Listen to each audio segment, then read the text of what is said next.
சமைச்சு வச்சிருந்த கறி எல்லாம் எடுத்து அதுல எது நல்ல சுவையா இருக்கோ அதை ஒரு தொன்னை நிறைய அதை எடுத்து கடிச்சு கடிச்சு பார்த்து துப்பி அதை எடுத்து வச்சுக்கிட்டு நேரா மலை மேல ஏறி போறார். போய் சுவாமி மீது அந்த நீரை உமிழ்கிறார். கொண்டையில இருக்கிற காட்டுப்பூவை எடுத்து சுவாமி மேல வைக்கிறார். இந்த கரிய சுவாமி கிட்ட வச்சு சாமி சாப்பிடுன்றார். இந்த இறைவன் ஏற்றுக்கொள்வாரா? தான் இங்க கேள்வியே. ஆதிசங்கரர்கிட்ட போய் ஒருத்தர் கேட்கிறார், பக்தி என்ன செய்யும் அப்படின்னு கேட்டார். அதுக்கு அவர் திரும்ப கேட்டார், பக்தி என்ன செய்யாது அப்படின்னு கேட்டார். பக்திக்கும் நகரோதி பக்தாவச்சம் சாயத்தே. பக்தி என்ன செய்யாது? எல்லாம் செய்யும். மார்காவத்தித பாத்துகே பசுபதே ரங்கஸ்ய கூர்ச்சாயத்தே கண்டூஷாம்பு நிசேஷனம் புரரிப்போ திவ்யாபிஷேக மாம்சசேஷ கபலம் நவ்யோபஹாராயத்தே பக்திக்கும் நகரோதி பக்தாவச்சம் சாயத்தே. மார்க்கத்தில் போட்டு தோய்ந்த பழம் செருப்பு சிவபெருமானுடைய நடு நெற்றி மேல போய் இருந்துதான். எங்கேயாவது நடக்குமா?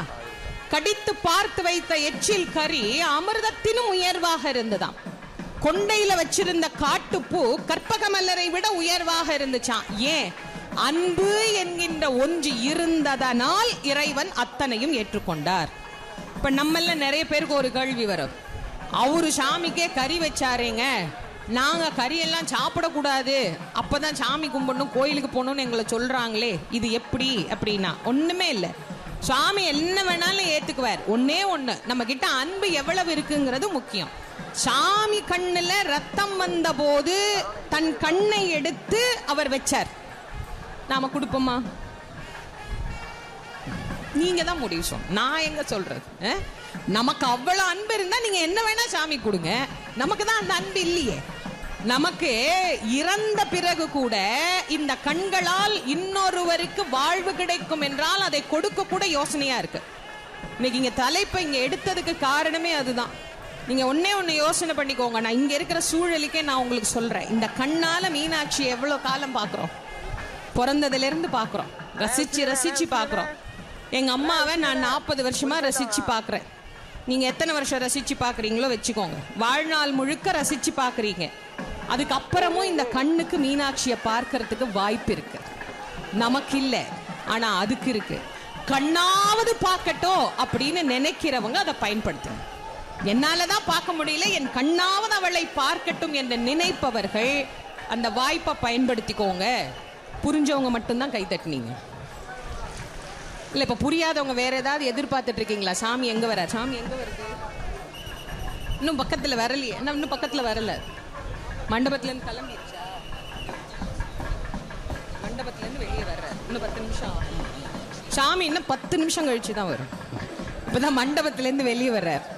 புரிஞ்சிருக்கும் அப்படின்னு நான் நினைக்கிறேன். அந்த வாய்ப்பை தன் கண்ணால் இறைவனை கண்டு கொண்டிருக்கிற அவருக்கு கண் பெருசா தெரியல, இறைவன் தான் பெரிதாக தெரிந்தார். அதுதான் பக்தி. அதனால இறைவன் அதை ஏற்றுக்கொண்டார்.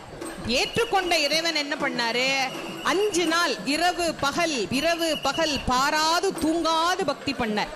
வளமையா சுவாமிக்கு அபிஷேக ஆராதனை அர்ச்சனை எல்லாம் செய்கிற சிவகோச்சாரியாருக்கு இது தாங்க முடியாத வேதனை, தாங்க முடியாத துன்பம். அவர் சிவபெருமான்கிட்ட தினம் அழுகுறார், சுவாமி யாரோ ஒரு பாவி இப்படி ஒரு இடத்தை எல்லாம் பாழ்படுத்துறானே, நீ அதை என்னன்னு கேட்க மாட்டியா, யாருன்னு எனக்கு காட்ட மாட்டியா அப்படின்னு அவர்கிட்ட தினம் புலம்புறார். அப்புறம் 5ஆவது நாள் சிவபெருமான் கனவுல போய் சிவகோச்சாரியாருக்கு சொன்னார். நியாயமா யார்கிட்ட போய் சொல்லணும்? தின்னன்ட்ட சொல்லணும். இந்த பாரு தின்னா, எனக்கு இந்த சாப்பாடுலாம் பிடிக்காதுப்பா, நீ என்ன பண்ணு, நேரா போய் நாளைக்கு சிவகோச்சாரன்னு ஒருத்தர் வருவார், அவர் எனக்கு என்னெல்லாம் பண்றாருன்னு கரெக்டா பார்த்து புளிசோறு, தயிர் சோறு, அக்கார டிசிலு, அப்புறம் லட்டு, முறுக்கு இதெல்லாம் தான் நான் சாப்பிடுவேன், அதனால இதெல்லாம் நீ செய்ய கத்துக்கோ அப்படின்னு சொல்லி இருக்கணும். சொல்லல. ஏன் சொல்லல? இவர் தூங்கல. இவர் சாமியை என்னைக்கு பார்த்தாரோ அன்னையில இருந்து தூங்கவே இல்லை. சுவாமிக்கு எது பிரியமானது? அன்புதான் பிரியம், பதார்த்தம் பிரியம் அல்ல. அவர் வச்சிருக்கிற அன்புதான் அதுல ரொம்ப பெருசு. அவர் விட்டுட்டார். நேர சிவகோச்சாரியார் கனவுல போய் சொன்னார், சிவகோச்சாரியாரே, யாரோ ஒரு பாவி பாவி பாவின்னு தினம் புலம்புறேல்ல, அவன் பாவி இல்ல, என் பரம பக்தன். என் பரம பக்தனுக்கு என் மேல எவ்வளவு அன்புன்னு உனக்கு தெரியாது, அதனாலதான் அவன் கொடுக்குற எல்லாத்தையும் நான் வாங்கிக்கிறேன். தெரிஞ்சுக்கணும்னா இன்னைக்கு எனக்கு பூஜை பண்ணிட்டு வீட்டுக்கு போயிடாத, பின்னாடி இருந்து என்ன நடக்குது பாரு அப்படின்னு. வழக்கமா இவர் வருகிறார், வாயில தண்ணி, கையில கறி, கொண்டையில பூவு. மேல ஏறி வரும்போதே தீய சகுனம் குறுக்க வருது. சகுன நிமித்தமும் தெரிந்தவர் அவர். அவர் என்ன பண்றாரு, என்னடா தனக்கு எதுவும் பிரச்சனை வருமான்னு அவர் யோசிக்கல. சுவாமிக்கு ஏதாவது பிரச்சனை வந்துருமோ அப்படின்னு பயந்து வேகமா மேல வர்றார். நினைச்சா மாதிரியே சுவாமியினுடைய வலது கண்ணில இருந்து அப்படி ரத்தம் வடியுது. அவருக்கு கையில இருந்த கறி பறந்தது, தண்ணி பறந்தது, கொண்டையில இருந்த பூ பறந்தது. ஓடி போய் இந்த ரத்தத்தை துடைக்கிறார். அது நிக்கவே மாட்டேங்குது, உதிர்ந்தது கண்ணத்துல, இப்படி வழிஞ்சு ஓடுது கண்ணத்தின் வழியா. அவர் பாக்குறார், என்ன செய்யறது? அங்க இருக்கிற மூலிகையெல்லாம் எடுக்கிறார், கசக்கிறார், அதை புழியிறார், அதை கண்ணுல விடுறார், இன்னும் அதிகமாயிருச்சு. அப்பதான் அவருக்கு ஒரு யோசனை வந்தது. அன்னைக்கு யாரோ ஒருத்தர் சொன்னாங்களே, ஊனுக்கு ஊன் கொடுத்தால் சரியாகிவிடும். அப்ப கண்ணுக்கு கண் கொடுத்தால் சரியாகும். எனக்கு கண்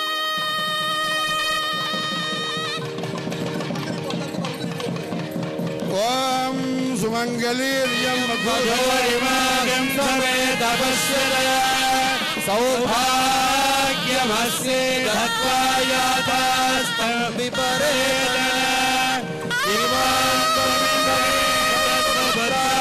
भगां गुरु दशास्यां पुत्राणादेहि पतिमेकादशङ्कृते सन्तोषिञ्चामि यजुषा प्रजामायर्दनं च रोदनो रोदमानश्चो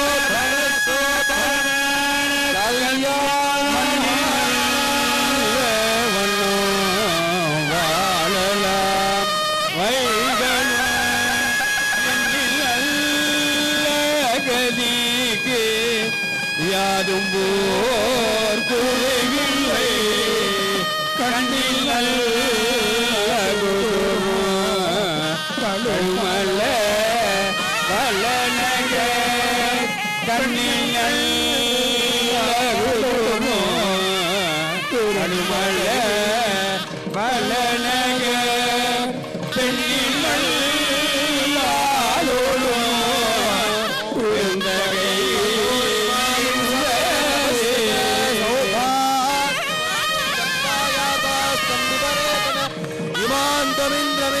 स्वपुत्रागुं सुभगां दशास्यां पुत्राणादेहि पतिमेकादशकृते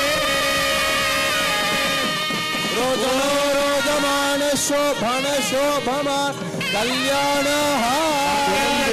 மணமக்களுக்கு தங்க சந்திர கும்பாவில் உள்ள சந்திர மாசு பூசப்படுகிறது.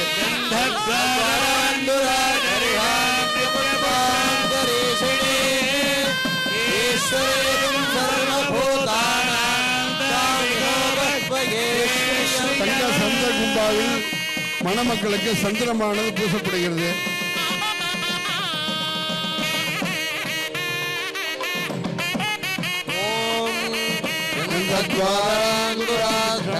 नित्यपुट्टाङ्गरीषणीम् ईश्वरीगं सर्वभूतानां